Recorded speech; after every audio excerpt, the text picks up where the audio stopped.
সবুজের বিশ্ব জয় স্টার্ট। এক অবিস্মরণীয় ঘটনা, অভূতপূর্ব দৃশ্য। এমন দৃশ্য কখনো দেখেনি বিশ্ব।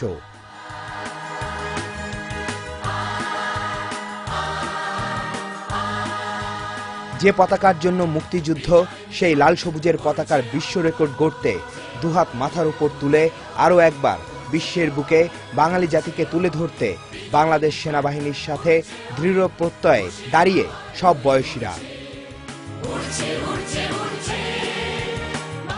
সেই মাহেন্দ্র খন্টির জন্য কয়েকদিনের অনুশীলনের পর সকাল থেকে প্যারেড গ্রাউন্ডের পতাকা তৈরির স্থানে একে একে আসতে থাকেন ইতিহাসের সাক্ষী হয়ে থাকা সেনাবাহিনীর সদস্য, ছাত্র, তরুণ সহ নানা শ্রেণী পেশার মানুষ।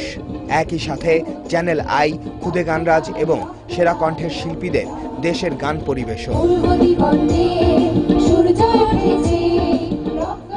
আর নির্মাতা ও অভিনেতা আফজাল হোসেন এবং অপি করিমের উপস্থাপনায় প্রাণবন্ত হয়ে ওঠে অনুষ্ঠান।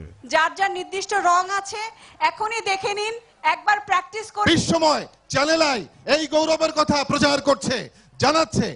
নির্দিষ্ট স্থানে নির্দিষ্ট ব্লকে একজন একজন করে দাঁড়িয়ে শুরুতেই তৈরি করেন লাল বৃত্ত। এরপর যারা প্রবেশ করেন তারা তৈরি করেন জাতীয় পতাকার সবুজ জমিন। নতুন বিজয় মনে হচ্ছে আমাদের কাছে, গর্বে বুকটা ভরে যাচ্ছে। অনেক খুশি আছি। একই সময় মঞ্চ থেকে ভেসে আসে কিভাবে জাতীয় পতাকা তৈরি করলে স্থান পাওয়া যাবে গিনেস বুক অব ওয়ার্ল্ড রেকর্ডে। হেলিকপ্টারের দিকে আপনারা দয়া করে তাকাবেন না, এবং বাতাস, প্রচন্ড বাতাস হবে, তারপরেও কিন্তু 5 মিনিট আপনাদের এই লাল সবুজ পতাকা মাথায় নিয়ে রাখতে হবে। 5 মিনিট কেন, সারা জীবন আমাদের মাথায় রাখবো, হৃদয়ে রাখবো।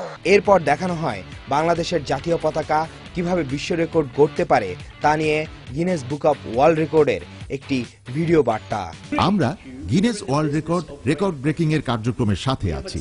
বিজয়ের দিনে আবারও একটি বিজয়ের পথে যখন বাংলাদেশ, তখন তার বিভিন্ন বিষয় নিয়ে কথা বলেন আয়োজক রবি এবং স্ট্র্যাটেজিক পার্টনার বাংলাদেশ সেনাবাহিনীর ঊর্ধ্বতন কর্মকর্তারা।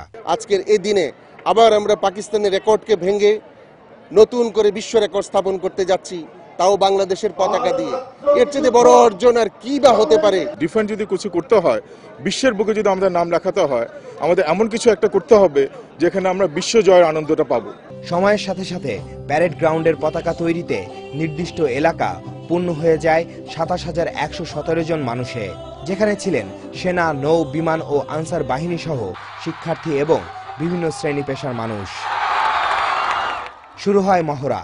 পরপর দুবারের মহড়া শেষে আসে সেই মাহেন্দ্রক্ষণ, যার জন্য অপেক্ষা সারা বিশ্বের বাঙালির। একই সাথে বিমান বাহিনীর হেলিকপ্টার থেকে ধারণ করা ছবি দেশে প্রথমবারের মতো চ্যানেল আইতে সরাসরি সম্প্রচার হতে থাকে। 2012 সালের বিজয় দিবসে এই প্যারেড গ্রাউন্ডে বিজয় থেকে বিজয়ের আয়োজনে পতাকাবাহী কন্টিনজেন্ট বহন করেছিল দেশের ইতিহাসের সবচেয়ে বড় পতাকা। এবারের বিজয় দিবসে সেই প্যারেড গ্রাউন্ডে দেশকে ভালোবেসে লাল সবুজকে এগিয়ে নিয়ে যাওয়ার প্রত্যয়ে যে মানব পতাকা তৈরি হলো, তা বিশ্ব রেকর্ড করে বিশ্বময় ছড়িয়ে দিল লাল সবুজকে।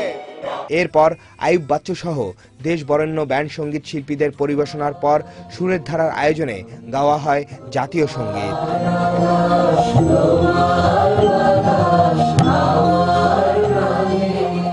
Obaidul Rashid, channel I, Dhaka.